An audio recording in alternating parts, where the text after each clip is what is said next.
এটি হলো সেই তামার ভাণ্ডার বা লিভান্ট খনি, যা সমুদ্রের নিচের খনি নামেও পরিচিত। প্রথম খনিটি 1820 সালে চালু হয়েছিল এবং শেষ পর্যন্ত তামা খুঁজতে খনির গভীরতা 2000 ফুটে এসে পৌঁছায়।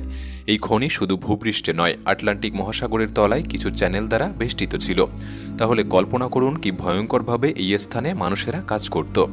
মানুষেরা কঠিন চ্যালেঞ্জ নিয়ে এই সুড়ঙ্গে ঢুকত এবং নির্দিষ্ট সময়ে বেরিয়ে আসত। তবে একদিন এক মহা বিপর্যয় আসে। সেই দিনই ঘটে সেই মর্মান্তিক ঘটনা, বিশ্বের ইতিহাসে যে ঘটনা এখনও স্মরণীয় এবং যা শুনে মানুষের গা এখনও শিউরে ওঠে। আসুন সেই ঘটনার সাক্ষী আপনিও হতে চলেছেন। তাই ভিডিওটি সম্পূর্ণ দেখার অনুরোধ রইল। আর নতুন বন্ধুরা অবশ্যই পাশে থাকা সাবস্ক্রাইব লেখাটি প্রেস করে বেল আইকনের অল অপশন সিলেক্ট করুন। বর্তমানে এমন বহু কাজ রয়েছে যা অনেক চাপের, যেমন কিছু কাজ ক্লান্তিকর পরিবেশে এবং কিছু কাজ মানসিকভাবে কষ্টদায়ক। কিন্তু চাকরির বাজার যেমন, তাতে অর্থ জীবনের জন্য মূল্যবান এবং হুমকিস্বরূপ। তবে 100 বছর আগের মতো জীবননাশক নয়। বর্তমানে কিছু উন্নত প্রযুক্তি এবং প্রশিক্ষণের কারণে নিরাপত্তা যদিও বেড়ে গিয়েছে, কাজগুলি আরও সহজ হয়েছে এবং বিভিন্ন আইন ও সরকারের অনুদান মানুষকে সাহায্যের হাত বাড়িয়ে দিয়েছে। তবে কিছু বছর আগে মাটির নিচের খনির কাজ এতটা সহজ ছিল না, যদিও এখনও কিছুটা কঠিন রয়েছে। বর্তমানে যেমন electricity, forced air flow, hydraulic motor এবং ভূতাত্ত্বিক সরঞ্জামগুলির উন্নতি ঘটেছে। তাই সেই সব উন্নত প্রযুক্তির সাথে আরও ভালোভাবে নিরাপদে কাজ করা সম্ভব হয়েছে। তবে 100 বছর আগে এই সমস্ত কাজের জন্য সঠিক প্রযুক্তি ছিল না। এমনই এক খনিগুলির মধ্যে একটি ছিল লিভান্ট খনি, যা ইংল্যান্ডের দক্ষিণ পশ্চিম প্রান্তে অবস্থিত। এটি 1820 সালে খোলা হয় এবং এটি প্রাথমিকভাবে একটি তামার খনি হিসাবে ভাবা হয়েছিল, কিন্তু টিন ও অল্প পরিমাণে আর্সেনিকও পাওয়া গিয়েছিল। সেই সময় তামা এবং টিন খুবই গুরুত্বপূর্ণ ছিল, যা তখন খুবই লাভজনক হয়ে উঠেছিল, কারণ এই ধাতু তখন পিতল, ব্রোঞ্জ তৈরিতে সাহায্য করত।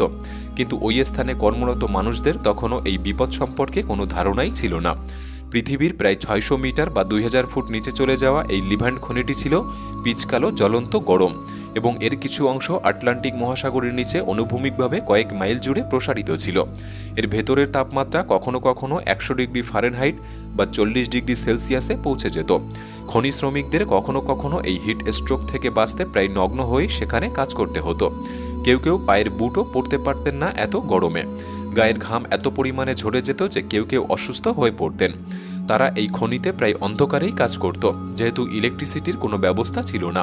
তবে সাময়িক আলোর জন্য প্রতিদিন খনিতে ঢোকার আগে শ্রমিকরা ভূপৃষ্ঠ থেকে এক মুঠো কাদা নিয়ে যেতেন এবং তাদের মাথার উপরে একটি মোমবাতি ওই কাদা দিয়ে আটকে রেখে জমকালো অন্ধকার থেকে মুক্তি পেতেন। যেহেতু শ্রমিকরা উভয় হাত দিয়েই কাজ করত, তাই লণ্ঠনের ব্যবহারের সুবিধা ছিল না বা তারা ইচ্ছা করেই লণ্ঠন ব্যবহার করত না। প্রতিদিন শত শত পুরুষ মই ব্যবহার করে এই খনিতে প্রবেশ করত এবং পাথরের মধ্যে নতুন নতুন সুড়ঙ্গের সন্ধান করত। হ্যান্ডড্রিলের মাধ্যমে 1.5 ফুট খনন করে তার মধ্যে বারুদ ঢুকিয়ে দিত এবং এই কাজ সম্পূর্ণ হলে তারা নিরাপদ স্থানে এসে দাঁড়িয়ে পড়ত এবং অপেক্ষা করত বিস্ফোরণের। একবার বিস্ফোরণ ঘটার পর তারা সেখানে ফিরে যেতেন এবং হ্যান্ড টুল দিয়ে ধ্বংসাবশেষ সাফ করতেন। অন্যদিকে আরও সূক্ষ্ম সুড়ঙ্গগুলি হাত দিয়েই খনন করতেন এবং সুড়ঙ্গটিকে স্থিতিশীল করার জন্য কাঠের পাটাতন দিয়ে সাপোর্ট দিতেন। এইভাবেই তারা এক সুড়ঙ্গ থেকে অন্য সুড়ঙ্গে এগিয়ে যেতেন। প্রতিদিন শত শত টন পাথর এবং আকরিক মাইন শ্যাফটের কয়েক কিলোমিটার পেছনে নিয়ে যেতে হতো, যেখান থেকে এগুলিকে উত্তোলন এবং প্রক্রিয়াজাত করা যায়। এর মধ্যে ছিল ঘোড়া এবং খচ্চর দ্বারা টানা বেশ কয়েকটি 100 পাউন্ডের মাইন কার্ট, যা তারা ব্যবহার করত। মাটির এত গভীরে প্রচণ্ড গরম তাদের শরীরকে একেবারে ভেঙে ফেলত। তারপর আবার গোটা দিনের শেষে যখন কাজ শেষ হতো, শ্রমিকদের এই খনি থেকে উপরে উঠে আসতে আরেকটি চ্যালেঞ্জ নিতে হতো। যদি তারা খুব নিচে প্রবেশ করত, তাহলে প্রায় 80টি মই অতিক্রম করতে হতো এই খনির বাইরে বেরিয়ে আসতে, যে মই অতিক্রম করার সময়সীমা ছিল প্রায় 1.5 ঘন্টা, এবং তারপর আবার নিজ নিজ শহরে ফিরে আসতে আলাদা সময়। কাটাগায়ে নুনের ছিটা তখনই পড়ত যখন দিনে 3 ঘন্টা মই পারাপার সময়কে তাদের অর্থ প্রদানের সময়ের মধ্যে ধরত না। রবিবার ছাড়া প্রতিদিন 3টি 8 ঘন্টা শিফটে এখানে কাজ হতো, তবে তারা 8 ঘন্টার মধ্যে 5 ঘন্টার বেতন পেতেন। লিভান্ট খনি একজন মানুষের জন্য ভয়ঙ্কর এবং নিষ্ঠুর হিসেবে বিবেচিত হলেও প্রতিদিন এখানে 300 থেকে 700 শ্রমিক কাজ করত, যাদের 2/3 মাটির নিচে কর্মরত। খনির পৃষ্ঠে এমনকি অনেক মহিলা, শিশু এবং বৃদ্ধরা পেটের দায়ে কাজ করতেন, যাদের কাজ ছিল আকরিকগুলিকে হাতুড়ি দিয়ে ভাঙা এবং সেগুলিকে প্রক্রিয়াকরণের ধরন অনুসারে বাছাই করা। যারা খনির নিচে কাজ করতেন তারা কাজের জন্য মরিয়া হয়ে এই মৃত্যুপুরীতে কাজে এসেছিলেন। ক্লান্ত পুরুষদের কাজের শেষে মই অতিক্রম করার সময় পড়ে যাওয়াটা অত্যন্ত স্বাভাবিক ছিল। এছাড়াও কেউ কেউ বারুদের আঘাতেও আক্রান্ত হতেন এবং কেউ কেউ এই সামান্য মোমবাতির আলোতে অন্ধকারে কাজ করার ফলে অন্ধও হয়ে যেতেন। যাই হোক, পরবর্তীতে মইয়ের পরিবর্তে এক ধরনের বাষ্পচালিত ইঞ্জিনের ব্যবহার শুরু হয় তাদের এই দীর্ঘ 1.5 ঘন্টার যাত্রাকে অতিক্রম করতে। এখানে একটি বাকেট আকারের পাত্রে এক একজন করে খনি থেকে উপরে উঠে আসতে পারে, যা দিয়ে আকরিক এবং পাথরও উত্তোলন করা হতো। 1840 সাল নাগাদ এই ইঞ্জিনগুলির ব্যবহার শুরু হয়েছিল, যা একটি অত্যন্ত সাধারণ ব্যবস্থাপনা ছিল। এরপর 1857 সালে খনি অপারেশনের 37 বছর পর আরেকটি নতুন উদ্ভাবন তৈরি হয়। শ্রমিকদের খনির ভেতর ও বাইরে যাওয়ার জন্য একটি নতুন ব্যবস্থাপনা চালু করা হয়। এই নতুন সিস্টেমটি ম্যান ইঞ্জিন নামেও পরিচিত ছিল। ম্যান ইঞ্জিন একটি উল্লম্ব পরিবাহক বেল্ট বা প্ল্যাটফর্ম, যা দাঁড়িয়ে থাকা একটি লিফট সিস্টেমের মতো ছিল।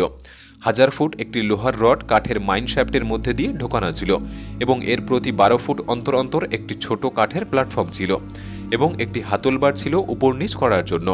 পৃষ্ঠে অবস্থিত একটি ইঞ্জিন দ্বারা এটিকে চালনা করা হতো, যা একবারে 12 ফুট উপরে এবং নিচে নামিয়ে নিয়ে আসে।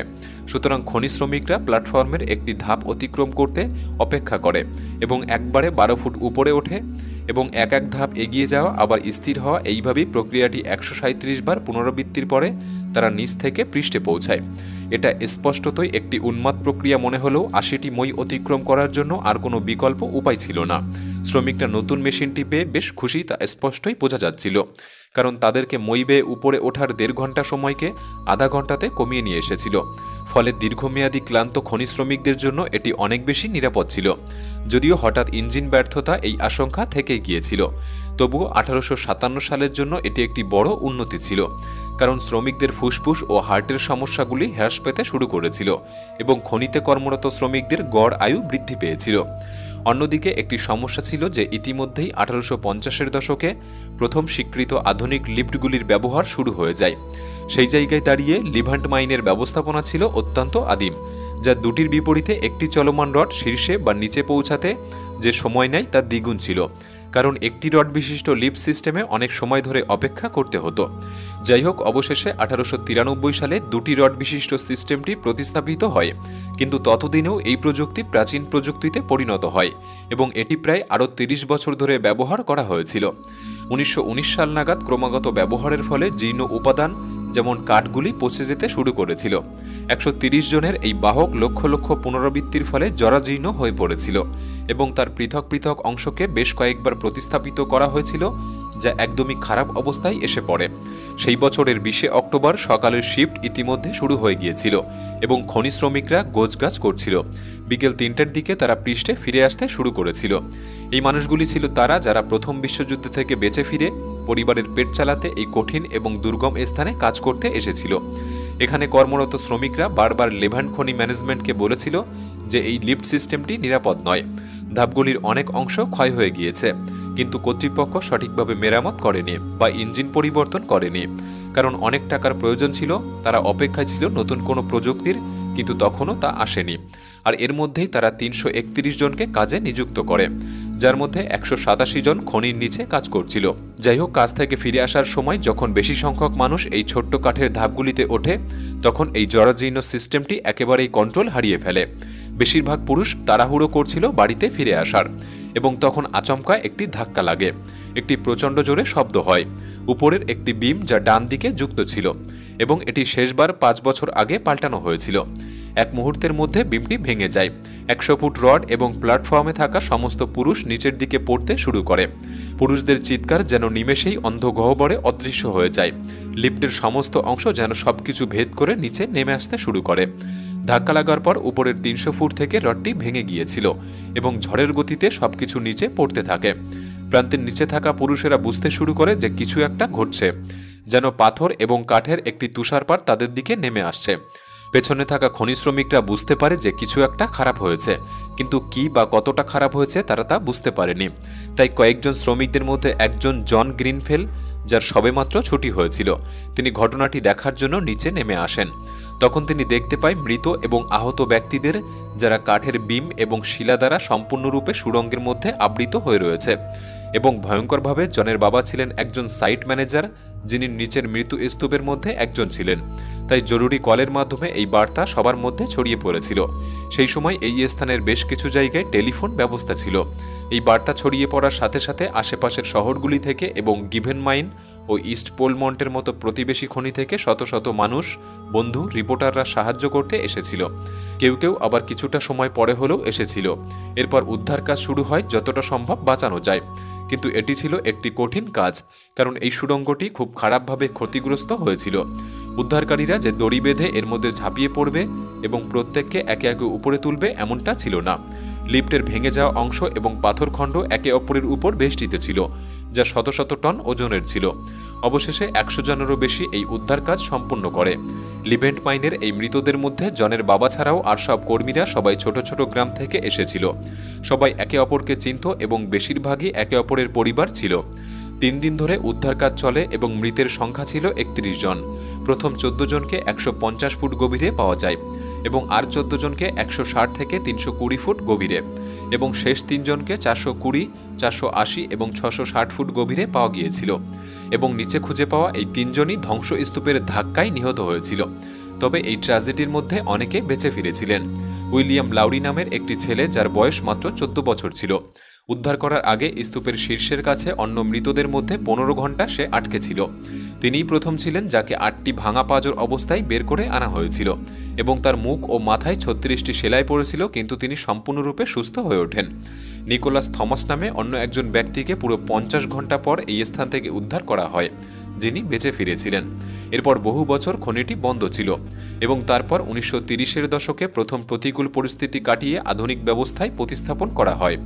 1967 সালে লিভ্যান্ট খনিটি জাতীয় ট্রাস্টের তত্ত্বাবধানে আনা হয়, যা একটি সংরক্ষণ সংস্থা এবং একটি ঐতিহাসিক অংশ হিসাবে রক্ষণাবেক্ষণ করা হয়।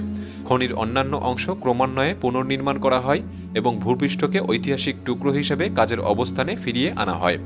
লিভেন্ট খনিটি আজও জনসাধারণের জন্য উন্মুক্ত রয়েছে, তবে ভূগর্ভস্থ অংশটি দৃঢ়ভাবে বন্ধ করে দেওয়া হয়েছে। আজকের এই মর্মান্তিক ইতিহাস সম্পর্কে আপনার কী অনুভূতি আমাদের কমেন্ট বক্সে জানাতে পারেন। ভিডিওটি ভালো লাগলে একটি লাইক করতে পারেন। তাহলে দেখা হচ্ছে পরবর্তী নতুন একটি এপিসোডে। ধন্যবাদ।